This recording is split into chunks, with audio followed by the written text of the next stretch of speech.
Hi అండి. లచ్చా పరోటాలు తినాలంటే డాబాకెళ్ళాలి, లేదంటే రెస్టారెంట్స్‌కెళ్ళాలి అనుకునేవాళ్ళం కదా! అయితే ఇప్పుడు చాలా ఈజీ మెథడ్‌లో లచ్చా పరోటా ఎలా చేసుకోవాలో ఇంట్లోనే ఈజీగా నేను చూపించబోతున్నాను. ఒక చిన్న ట్రిక్ ఫాలో అయితే సరిపోతుందనమాట. ఇక్కడ నేను 2 కప్పుల మైదాలోకి కొంచెం సాల్ట్, అలాగే ఒక హాఫ్ కప్ వరకు పెరుగు, ఉప్పు, పంచదార, కొంచెం ఆయిల్ వేసేసి కొద్దిగా వాటర్ వేసి లూజ్‌గా పిండి కలిపేసుకోవాలి. దాన్ని ఇలాగ మనము ఒక 15 మినిట్స్ రెస్ట్ ఇచ్చేసి పరోటా చపాతీలాగా ఒత్తేసుకున్న తర్వాత ఇలాగ చాకుతో నాట్లు పెట్టేసుకోవాలి.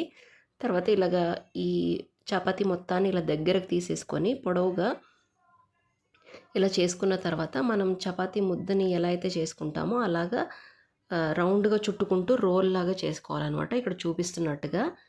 ఇలా చేసుకున్న మన ముద్దని జస్ట్ చేతులతో స్మూత్‌గా ఒక్క చిన్న పరాటా సైజులాగా ఒత్తేసుకున్నామంటే ఈజీగా పొరలు పొరల్లాగా చక్కగా వస్తుందనమాట. ఇలాగ జస్ట్ చిన్న పరోటాలాగా ఒత్తుకోవాలనమాట. దీన్ని మనం చపాతీ కర్రతో కూడా రుద్దొచ్చు. కాకపోతే లేయర్స్ అంత బాగా రావన్నమాట. సో, చేత్తోనే ఇలా జస్ట్ ఇలా ప్రెస్ చేసుకుంటే చాలా బాగా వస్తాయి.